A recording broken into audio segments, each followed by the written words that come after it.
ಒಂದು ವಿವರಣೆ ಕೊಡಕ್ಕೆ ಬಂದಿದ್ರೆ ಅದು ಯಾವ್ದಂದ್ರೆ ನಮ್ಮ ನೇತ್ರಾವತಿ ನದಿ ಡೇಂಜರ್ ಅಂದ್ರೆ ನಮ್ಮ ನೇತ್ರಾವತಿ ನದಿಗೆ ಎತ್ತಿನ ಹೊಲೆ ಯೋಜನೆ ತರ್ತಾ ಇದ್ದಾರೆ. ಎತ್ತಿನ ಹೊಲೆ ಯೋಜನೆ ಏನಂದ್ರೆ ನಮ್ಮ ಈಗ ನೇತ್ರಾವತಿ ನದಿ ಹರಿತಿದೆಯಲ್ಲ ಅದನ್ನ ಟರ್ನ್ ಮಾಡಿ ಬೇರೆ ಊರಿಗೆ ನೀರು ಸಪ್ಲೈ ಮಾಡೋದು, ವಾಟರ್ ಸಪ್ಲೈ ಮಾಡೋದು. ಅಂದ್ರೆ ಈಗ ನಮ್ಮ ಎಲ್ಲಿಗೆ ಸಪ್ಲೈ ಮಾಡ್ತಿದ್ದಾರೆ ಅಂದ್ರೆ ಕೋಲಾರ, ದೊಡ್ಡಬಳ್ಳಾಪುರ, ಚಿಕ್ಕಬಳ್ಳಾಪುರ, ಬೆಂಗಳೂರು ಗ್ರಾಮಾಂತರ ಆ ಕಡೆ. ಯಾಕಂದ್ರೆ ಅಲ್ಲಿ ನೀರು ಫೆಸಿಲಿಟಿ ಇಲ್ಲ ಅಂತ ಹೇಳಿ ಎತ್ತಿನ ಹೊಲೆ ಯೋಜನೆ ನಿಧಾನ ಈ ಪ್ರಾಜೆಕ್ಟ್ ಅನ್ನು 23,000 crore ಮಾಡ್ತಾ ಇದ್ದಾರೆ. ಇದರಿಂದ ಏನೆಲ್ಲ ಅಪಾಯ ಆಗುತ್ತಂದ್ರೆ ಮೊದಲನೇದಾಗಿ ಎಷ್ಟೋ ಲಕ್ಷಾಂತರ ಮರಗಳು ಹೋಗ್ಬಿಡುತ್ತೆ. ಅಂದ್ರೆ ಇದು ನೀವು ಒಂದು ಎತ್ತಿನ ಹೊಳೆ ಮಾಡ್ಬೇಕಂದ್ರೆ ಅಂದ್ರೆ ವಾಟರ್ ಸಪ್ಲೈ ಮಾಡ್ಬೇಕಂದ್ರೆ ನೀವು ಟನಲ್ಗಳು ಮಾಡಬೇಕು, ಪೈಪ್ಲೈನ್ಸ್ ಹಾಕ್ಬೇಕು. ಈ ಪೈಪ್ಲೈನ್ಸ್ ಹಾಕುವಾಗೆಲ್ಲ ತುಂಬಾ ಮರಗಳು ಅಥವಾ ಇದು ಫಾರೆಸ್ಟ್ಗಳೆಲ್ಲ ಹಾಳಾಗ್ಬಿಡುತ್ತೆ. ಆಮೇಲೆ ಎಷ್ಟೋ ಜನಗಳದು ಇದು ಮನೆಗಳು ಹೋಗ್ಬೋದು, ಸೈಟ್ಗಳು ಹೋಗ್ಬೋದು, ಎಲ್ಲ ಹೋಗ್ಬೋದು. ಆಮೇಲೆ ಇದರಲ್ಲಿ ಮೈನ್ ಆಗಿ ಮಂಗಳೂರವ್ರಿಗೆ ಏನು ಪ್ರಾಬ್ಲಮ್ ಆಗುತ್ತೆ, ಈಗ ಮಂಗಳೂರವ್ರಿಗೆ ಪ್ರಮುಖ ಜೀವನಾಡಿ ಆಗಿರೋದು ನೇತ್ರಾವತಿ ನದಿ. ಈ ನೇತ್ರಾವತಿ ನದಿದು ವಾಟರ್ ಏನಂತ ನಿಂತು ಬಿಡುತ್ತಂದ್ರೆ ಏನೆಲ್ಲ ಪ್ರಾಬ್ಲಮ್ ಆಗುತ್ತೆ ನಿಮಗೆ ಹೇಳ್ತೀನಿ ನೋಡಿ. ಇವಾಗ ಮೊದಲನೇದಾಗಿ ಈ ಪಶ್ಚಿಮ ಘಟ್ಟದಲ್ಲಿರುವ ಕಾಡುಗಳು ನಾಶ ಆಗೋಗುತ್ತೆ. ಯಾಕೆಂದ್ರೆ ಅದರಲ್ಲಿ ಇದು 80% ಕಾಡುಗಳು ನೇತ್ರಾವತಿ ನದಿಗೆ ಅವಲಂಬಿತವಾಗಿದೆ. ಯಾಕೆಂದ್ರೆ ಅಲ್ಲಿ ನೀರು ಇರೋದ್ರಿಂದ ಕಾಡುಗಳು ಅಷ್ಟು ದಟ್ಟವಾಗಿ ಬೆಳೆದಿದೆ. ಅದೇ ನೀರು ಸ್ಟಾಪ್ ಆಯ್ತಂದ್ರೆ ಆ ಕಾಡುಗಳಿಗೆ ನೀರುಗಳು ಇರಲ್ಲ, ಏನಿರಲ್ಲ. ಆಮೇಲೆ ಈಗ ಪಶ್ಚಿಮ ಘಟ್ಟದಿಂದ ಅರಬ್ಬಿ ಸಮುದ್ರ ಮಂಗಳೂರುವರೆಗೂ ಆ ನೇತ್ರಾವತಿ ನದಿ ಹರಿಯುತ್ತೆ. ಆ ನದಿ ಎಲ್ಲಿಂದ ಎಲ್ಲಿ ಹರಿಯುತ್ತೆ ನೋಡಿ. ಅಲ್ಲಿ ಯಾರೆಲ್ಲ ಕೃಷಿಗಳು ಮಾಡ್ತಾ ಇರ್ತೀರ, ಕೃಷಿಗಳಂದ್ರೆ ಮಂಗಳೂರಲ್ಲಿ ಮೈನ್ ಮಾಡ್ತಿರೋದು ಅಡಿಕೆ, ತೆಂಗಿನ ಮರ, ಆಮೇಲೆ ಭತ್ತ ಬೆಳೀತಾರೆ.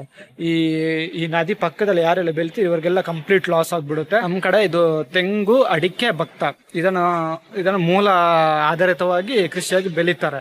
ಬಟ್ ಈ ಮೂಲ ಆಧಾರಿತವಾಗಿ ಅವಲಂಬಿತವಾಗಿರೋದು ಎಲ್ಲರೂ ಅವಲಂಬಿತವಾಗಿರೋದು ಈ ನೇತ್ರಾವತಿ ನದಿಗೆ. ಈ ನೇತ್ರಾವತಿ ನದಿ ಇಲ್ಲ ಅಂದ್ರೆ ಇದೆಲ್ಲ ಕೃಷಿಗಳೆಲ್ಲ ಹಾಳಾಗ್ಬಿಡುತ್ತೆ. ಈ ನೀರ್ ಫೆಸಿಲಿಟಿಗೆ, ಈ ವಾಟರ್ ಫೆಸಿಲಿಟಿಗೆ ಎಲ್ಲ ಹೋಗ್ತಾರೆ ಅವರು. ಆಮೇಲೆ ಇನ್ನು ಕೆಲವುದಕ್ಕೆಲ್ಲ ಯೂಸ್ ಆಗುತ್ತೆ. ಆಮೇಲೆ ಕೃಷಿಗಳು ಕೂಡ ಇದೇ ಮೈನ್ ಇರೋದು. ಇದು ಕೂಡ ಏನಾಗುತ್ತೆ ಅಂತ ನೀವೇ ಹೇಳಿ. ಈ ನೇತ್ರಾವತಿ ನದಿಗೆ ಈ ತರ ಯಾಕೆ ಮಾಡ್ತಿದಾರೆ ಅಂತ ಗೊತ್ತಾಗ್ತಿಲ್ಲಪ್ಪ ನಮಗೆ. ಯಾಕಂದ್ರೆ ಈ ಕರ್ನಾಟಕ ರಾಜ್ಯವನ್ನೇ ಏನು ಹಾಳು ಮಾಡ್ತಾರಪ್ಪ. ಈಗ ಈ ಕಾಂಗ್ರೆಸ್ ಇದು ಸರ್ಕಾರ ಬಂದು ಈಗ ಇದು ಬಿಡದಿ ಟೌನ್ಶಿಪ್ ಆಯ್ತು. ಬಿಡದಿ ಟೌನ್ಶಿಪ್ ಬಗ್ಗೆ ಇನ್ನೂ ಅದರ ಬಗ್ಗೆ ಹೋರಾಟ ನಡೀತಾನೆ ಇದೆ. ಅದು ಏನಂತಾನೆ ಆಗ್ತಾ ಇಲ್ಲ ಇವಾಗ. ಟೋಟಲ್ ಎಷ್ಟು 8,000 ಎಕರೆಸ್ ಏನೋ ಇದು ಭೂಮಿಯನ್ನ ಇದು ಹಾಳು ಮಾಡ್ತಿದ್ದಾರೆ ಇವರು ಈ ಬಿಡದಿ ಟೌನ್ಶಿಪ್ ಪ್ರಾಜೆಕ್ಟ್ಗೋಸ್ಕರ. ಅದೇ ರೀತಿ ನಮ್ಮ ನೇತ್ರಾವತಿ ನದಿನೂ ಇವಾಗ ಹಾಳು ಮಾಡಕ್ ಬಂದವ್ರೆ. ಇದಕ್ಕಿಂತ ಮುಂಚೆ ಶರಾವತಿ ನದಿ ಹೋಗಿದ್ರು. ಶರಾವತಿ ನದಿ ಎಲ್ಲಿ ಬರುತ್ತೆ ಅಂದ್ರೆ ಶಿವಮೊಗ್ಗ, ತೀರ್ಥಹಳ್ಳಿ, ಆಮೇಲೆ ಸಿರಸಿ ಆ ಕಡೆ ಬರುತ್ತೆ. ಆ ನದಿ ಕೂಡ ಇದೇ ಎತ್ತಿನ ಯೋಜನೆ ಮಾಡಕ್ ಹೋಗಿದ್ರು. ಅವಾಗ ಕೂಡ ಇದ್ರ ಬಗ್ಗೆ ತುಂಬಾ ಕಂಟೆಂಟ್ ಕ್ರಿಯೇಟರ್ಗಳು ಮಾತಾಡಿದ್ರು. ಅವಾಗ ನನಗೆ ಇದ್ರ ಬಗ್ಗೆ ಅಷ್ಟೊಂದು ಇದಾಗಿಲ್ಲ. ಯಾಕಂದ್ರೆ ಈಗ ಬಿಡಪ್ಪ ನಮ್ದಲ್ಲ, ನಮ್ಗೇನಪ್ಪ ಪ್ರಾಬ್ಲಮ್ ಅಂತ ಇದಾಗಿತ್ತು. ಬಟ್ ಇದು ಯಾವಾಗ ಇದಾಯ್ತು ನಂಗೆ ಬೇಜಾರಾಗಿ ಇದಾಗಿತ್ತಂದ್ರ ನಮ್ಮ ನೇತ್ರಾವತಿ ನದಿಗೆ, ಮೂಲ ನದಿಗೆ ಬಂದ್ರಲ್ಲ, ಅವಾಗ ನನಗೆ ಇದ್ರ ಬಗ್ಗೆ ಅರ್ಥ ಆಯ್ತು ಎಷ್ಟು ಬೇಜಾರಾಗುತ್ತೆ, ಎಷ್ಟು ಇದಾಗುತ್ತೆ ಅಂತ ಹೇಳಿ.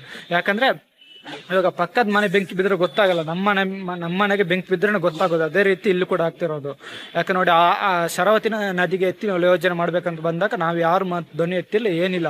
ಆ ಕಡೆ ಅವ್ರು ಬರೀ ಮಾತಾಡಿದ್ರು ಅಷ್ಟೇ. ಇವಾಗ ಅದೇ ನೋಡಿ, ಅದಕ್ಕೆ ಸುಮ್ಮನಿದ್ದದಕ್ಕೆ ಇವಾಗ ನಮ್ಮ ಬುಡಕ್ಕೆ ಬಂದಿದ್ದಾರೆ. ಈ ದಕ್ಷಿಣ ಕನ್ನಡದ ನೇತ್ರಾವತಿ ನದಿಗೆ ಬಂದಿದ್ದಾರೆ. ಇದ್ರ ಬಗ್ಗೆ ಎಲ್ಲರೂ ಧ್ವನಿ ಎತ್ತಲೇಬೇಕು, ಎಲ್ಲರೂ ಮಾತಾಡಲೇಬೇಕು, ಎಲ್ಲ ಕ್ರಿಯೇಟರ್ಗಳು ಮಾತಾಡಬೇಕು.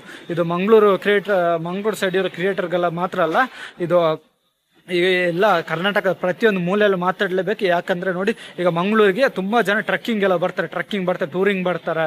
ನೀವು ಅಲ್ಲಿ ಕುಡಿಯುವ ನೀರು ಅದೇ ನೀರು, ನೇತ್ರಾವತಿ ನದಿದೇನಿದೆ ಅದೇ ನೀರು ಕುಡಿತಿರೋದು. ನೀವು ಯಾವ ನೀರು ಕುಡಿತಿದ್ರು ನೋಡಿ, ಅದೇ ನೀರು ನೇತ್ರಾವತಿ ನದಿ. ಇದ್ರ ಬಗ್ಗೆ ನೀವು ಕೂಡ ಮಾತಾಡಲೇಬೇಕು. ಇದು ಯಾಕೆ ಹೇಳ್ತಿದ್ದೀನಿ ಅಂದ್ರೆ, ಈಗ ನೋಡಿ, ನೀವು ಟೂರಿಂಗ್ ಎಲ್ಲ ನೋಡಿ, ದಿಡುಪ್ಪೆ, ಸಂಶ, ಆಮೇಲೆ ಇದು ರಾಣಿಝರಿ, ಮತ್ತೆ ನೇತ್ರಾವತಿ ಪೀಕ್ ಅದೆಲ್ಲ ಬರ್ತಾ ಇರ್ತೀರ. ಇದೇ ಈ ನದಿ ಬರೋದೇ ಅಲ್ಲೇ, ನೇತ್ರಾವತಿ ಪೀಕ್, ರಾಣಿಝರಿ ಇದೆಲ್ಲ ಅಲ್ಲೇ ಇದ್ರ ಉಗಮ ಸ್ಥಾನ ಇರೋದು. ನೀವುಗಳು ಕೂಡ ಇದ್ರ ಬಗ್ಗೆ ಮಾತಾಡಲೇಬೇಕು. ಈಗ ಯಾರೆಲ್ಲ ಆ ಕಡೆ ಎಲ್ಲ ಟೂರಿಂಗಲ್ಲಿ ಹೋಗ್ತಿದ್ರೆ ಅಲ್ಲಿ ಒಂದು ಚಿಕ್ಕದಾಗಿ ವಿಡಿಯೋ ಮಾಡಿ ನಮ್ಮ ಕರ್ನಾಟಕ ಸರ್ಕಾರಕ್ಕೆ ಇದನ್ನು ಮೆನ್ಷನ್ ಮಾಡಿ, ಈ ಥರ ಅಂತ ಹೇಳಿ ಮೆನ್ಷನ್ ಮಾಡಿ. ಇದರಿಂದ ತುಂಬ ಹೆಲ್ಪ್ ಆಗುತ್ತೆ. ಇಬ್ಬರು ಮಾಡಿದ್ರೆ ತುಂಬ ಹೆಲ್ಪ್ ಆಗುತ್ತೆ. ಇದನ್ನು ನೆಗ್ಲೆಕ್ಟ್ ಮಾಡಬೇಡಿ. ಯಾಕಂದರೆ ಇದು ಈಗ ನೋಡಿ, ನಾನು ಕೂಡ ಮಾಡೋದೇನು ಬೇಕಾಗಿಲ್ಲ, ಯಾಕಂದ್ರೆ ನನಗೂ ಯೂಸ್ ಇಲ್ಲ. ಬಟ್ ಇದು ಏನು ಪ್ರಾಬ್ಲಮ್ ಅಂದರೆ, ಇದು ಮಂಗಳೂರು ಈ ದಕ್ಷಿಣ ಕನ್ನಡದವ್ರಿಗೆ 60% ವಾಟರ್ ಫೆಸಿಲಿಟೀಸ್ ಕಮ್ಮಿ ಆಗುತ್ತೆ.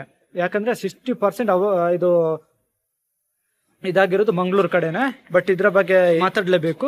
ಹಾಗೆ ನಾನು ಇದು ಎಲ್ರಿಗೆ ಹೇಳ್ತಿರೋದು ನಾನು ಏನಂದ್ರೆ ಇದ್ರ ಬಗ್ಗೆ ಎಲ್ಲರೂ ವಾಯ್ಸ್ ರೇಸ್ ಮಾಡಿ, ಹಾಗೆ ನಮ್ಮ ದಕ್ಷಿಣ ಕನ್ನಡ ರಾಜಕೀಯ ಯಾರೆಲ್ಲ ಇದ್ದಾರೆ ನೋಡಿ ಅವ್ರಿಗೆಲ್ಲರಿಗೂ ಮನವರಿಕೆ ಮಾಡಿ, ಅವ್ರಿಗೆ ಮೆನ್ಷನ್ ಮಾಡಿ ಆಮೇಲೆ ಹೇಳಿ. ಯಾಕಂದ್ರೆ ಇದು ಮತ್ತೊಂದು ಪಾಯಿಂಟ್ ಹೇಳ್ಬೇಕಂದ್ರೆ ಇದು ನಮ್ಮ ದಕ್ಷಿಣ ಕನ್ನಡ ಅಂದ್ರೆ ಮಂಗಳೂರಲ್ಲಿರೋ ರಾಜಕೀಯದವ್ರು ಯಾರು ಇದ್ರ ಬಗ್ಗೆ ಧ್ವನಿ ಎತ್ತುತ್ತಿಲ್ಲ, ಯಾರು ಬಾಯಲ್ಲಿ ಇದು ಮಾತು ನಾನು ಕೇಳಲೇ ಇಲ್ಲ.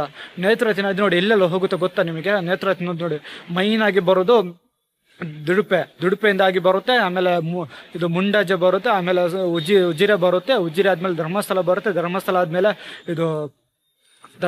ಆದ್ಮೇಲೆ ಇದು ಉಪ್ಪಿನಂಗಡಿಗೆ ಬರುತ್ತೆ, ಉಪ್ಪಿನಂಗಡಿ ಆದ್ಮೇಲೆ ಹಂಗೆ ಉಪ್ಪಿನಂಗಡಿ ಮೇಲೆ ಕಡಬ ಆಗಿ ಹೋಗುತ್ತೆ. ಇದು ಉಪ್ಪಿನಂಗಡಿ ಹತ್ರ ಕುಮಾರಧಾರ ನದಿ ಕೂಡ ಜಾಯ್ನ್ ಆಗುತ್ತೆ ನೇತ್ರಾವತಿ ನದಿಗೆ. ಅಲ್ಲಿಂದ ಕಡಬ ಹೋಗುತ್ತೆ, ಕಡಬದಿಂದ ಮಂಗಳೂರು ಕಡೆ ಬರುತ್ತೆ. ಇಷ್ಟೇ ಅಂದ್ರೆ ಮಂಗಳೂರು ಅಂದ್ರೆ ಬಂಟು ಎಲ್ಲ ಬರುತ್ತೆ, ಬೀಚ್ ರೋಡ್ ಬರುತ್ತೆ, ಆಮೇಲೆ ಮಂಗಳೂರು ಕಡೆ ಬರುತ್ತೆ ನೋಡಿ. ಇಷ್ಟೆಲ್ಲ ಸುತ್ತಾಕೊಂಡು ಬರೋ ಸಾವಿರಾರು ಒಂದು 100-150 ಕಿಲೋಮೀಟರ್ ಹರಿದುಕೊಂಡು ಬರೋ ನದಿಯನ್ನು ಸ್ಟಾಪ್ ಮಾಡಿದ್ರೆ ಎಷ್ಟು ಪ್ರಾಬ್ಲಮ್ ಆಗುತ್ತೆ ಅಂದ್ರೆ, ಎಲ್ಲ ಈ 150 ಕಿಲೋಮೀಟರ್ ಯಾರೆಲ್ಲ ಜನಗಳ ಆ ನೀರಿಗೆ ಅವಲಂಬಿತ ಆಗಿದ್ದಾರೆ ನೋಡಿ ಅವ್ರಿಗೆಲ್ರಿಗೂ ಪ್ರಾಬ್ಲಮ್ ಆಗುತ್ತೆ. ಅದಕ್ಕೆ ಹೇಳ್ತಿರುತ್ತೆ. ನಾನು ಇದ್ರ ಬಗ್ಗೆ ವಾಯ್ಸ್ ರೇಸ್ ಮಾಡಿ ಎಲ್ಲ ಕಡೆ ಇದ್ರ ಬಗ್ಗೆ ಹೇಳಿ, ಹಂಗೆ ಇದು ಮಂಗಳೂರಲ್ಲಿ ಯಾರೆಲ್ಲ ಕ್ರಿಯೇಟರ್ಸ್ ಇದ್ದಾರೆ ಇದ್ರ ಬಗ್ಗೆ ಮಾತಾಡಿ, ಆಮೇಲೆ ಈ ಯೋಜನೆಯನ್ನು ಸ್ಟಾಪ್ ಮಾಡೋಕ್ಕೆ ಕರೆ ನೀಡಿ, ಆಮೇಲೆ ರಾಜಕಾರಣಿಯವರಿಗೂ ಕೂಡ ಇದು ಸ್ವಲ್ಪ ಮನವಿ ಮಾಡಿ ಎಲ್ಲರೂ ಸೇರಿ, ಆಮೇಲೆ ಇದು ನಮ್ಮ ಮಂಗಳೂರವ್ರು ಮಾತ್ರ ಅಲ್ಲ, ಆಮೇಲೆ ಬೇರೆ ಇದು ನಮ್ಮ ಮಂಗಳೂರಿಗೆ ಯಾರೆಲ್ಲ ಟೂರಿಸ್ಟ್ ಬರ್ತೀರಾ, ಕರ್ನಾಟಕದವ್ರು ಯಾರೆಲ್ಲ ಇದ್ರು ಅವರೆಲ್ಲ ಇದ್ರ ಬಗ್ಗೆ ಮಾತಾಡಲೇಬೇಕು. ಯಾಕಂದ್ರೆ ನೀವು ಕೂಡ ಅಲ್ಲಿ ಬರ್ತೀರಾ, ನೀವು ಅಲ್ಲಿ ಬಂದು ನೀರು ಕುಡಿಬೇಕಂದ್ರೆ ಆ ನೇತ್ರಾವತಿ ನದಿದೆ ವಾಟರ್ ನೀವು ಕೂಡ ಕುಡಿಯೋದು, ಮತ್ತೆ ಬೇರೆ ಯಾವುದಲ್ಲ. ಮತ್ತೆ ನೀವು ಈಗ ಬಿಂದು ವಾಟರ್ ಕೇಳಿರ್ತಾರೆ, ಈ ಬಿಂದು ಕಂಪ್ನಿ ಬರುತ್ತಲ್ಲ, ಅದು ಬಿಂದು ಜ್ಯೂಸ್ ಬರುತ್ತೆ, ಆಮೇಲೆ ವಾಟರ್ ಎಲ್ಲ ಬರುತ್ತೆ, ಅವರು ಕೂಡ ಅದೇ ನೇತ್ರಾವತಿ ನದಿದೆ ಇದು ವಾಟರ್ ಯೂಸ್ ಮಾಡುದು. ಆ ಬಿಂದು ಕಂಪ್ನಿ ಅವ್ರಿಗೂ ಇದ್ರ ಬಗ್ಗೆ ನೀವು ಏನಂದ್ರೆ ಮೆನ್ಷನ್ ಮಾಡ್ಬೇಕು. ಬಿಂದು ಕಂಪ್ನಿ ಕೂಡ ಮೆನ್ಷನ್ ಮಾಡ್ಬೇಕು. ಮತ್ತೊಂದು ಪ್ರಾಬ್ಲಮ್ ಏನಾಗುತ್ತೆ ಅಂದ್ರೆ, ಈಗ ನೇತ್ರಾವತಿ ನದಿ ನಿಂತೋಯ್ತಂದ್ರೆ ಈ ಅರಬ್ಬಿ ಸಮುದ್ರದ ನೀರು ಏನಿದೆ ಅದು ನದಿ ಒಳಗಡೆ ಬರುತ್ತೆ. ನದಿ ಒಳಗಡೆ ಬಂದ್ರೆ ಇದು ಕುಡಿಯಕ್ಕೆ ಯೂಸ್ ಆಗಲ್ಲ, ಕೃಷಿಗೆ ಕೂಡ ಯೂಸ್ ಆಗಲ್ಲ. ಯಾಕಂದ್ರೆ ಇದು ಸಮುದ್ರದ ವಾಟರ್ ಏನಿದೆ ಅದು ಸಾಲ್ಟ್ ವಾಟರ್, ಇದು ಕುಡಿಯಕ್ಕೆ ಯೂಸ್ ಆಗ, ಕೃಷಿಗೆ ಯೂಸ್ ಆಗಲ್ಲ, ಸುಮ್ಮನೆ ವೇಸ್ಟ್ ಅದು ಯಾವ್ದಕ್ಕೆ ಪ್ರಯೋಜನ ಬರಲ್ಲ. ಅದಕ್ಕೋಸ್ಕರ ಇಷ್ಟೆಲ್ಲ ವಿಡಿಯೋ ಮಾಡಿ ನಿಮ್ಗೆ ಹೇಳ್ತಿರೋದು. ಇದ್ರ ಬಗ್ಗೆ ಎಲ್ರು ಮಾತಾಡಿ ದಯಮಾಡಿ. ಯಾಕಂದ್ರೆ ಇದು ನಮ್ಗೆ ಇರೋದು ಒಂದು ನದಿ, ಅದನ್ನ ನಾವು ಉಳಿಸ್ಕೊಳ್ವ, ಅದನ್ನ ಬಿಟ್ರೆ ನಮ್ಗೆ ಬೇರೆ ಯಾವ್ದಿಲ್ಲ. ಓಕೆನಾ? ಅದು ಬಿಟ್ರೆ ನಮಗೆ ಬೇರೆ ಯಾವ್ದಿಲ್ಲ. ಅದಕ್ಕೋಸ್ಕರ ನಾನು ಹೇಳ್ತಿದ್ದೀನಿ ಅಷ್ಟೇ. ಓಕೆ ಫ್ರೆಂಡ್ಸ್, ಇವತ್ತಿನ ವಿಡಿಯೋ ಇಷ್ಟ ಆಗಿತ್ತು. ನಮ್ಮ ವಿಡಿಯೋಗೆ ಯಾರಾದ್ರೂ ಹೊಸೊಬ್ಬರು ವೀಕ್ಷಣೆ ಮಾಡ್ತಿದ್ರೆ ಸಬ್ಸ್ಕ್ರೈಬ್ ಮಾಡ್ಕೊಳ್ಳಿ, ಹಾಗೆ ಬೆಲ್ಲೈಕನ್ ಒತ್ತೋದು ಮರೆಯಬೇಡಿ. ಆದಷ್ಟು ವಿಡಿಯೋನ ಶೇರ್ ಮಾಡಿ. ಇವತ್ತಿನ ವಿಡಿಯೋ ಇಲ್ಲಿಗೆ ಸ್ಟಾಪ್ ಮಾಡ್ತಿದ್ದೀನಿ ಫ್ರೆಂಡ್ಸ್. ಎಲ್ಲರಿಗೂ ಬಾಯ್.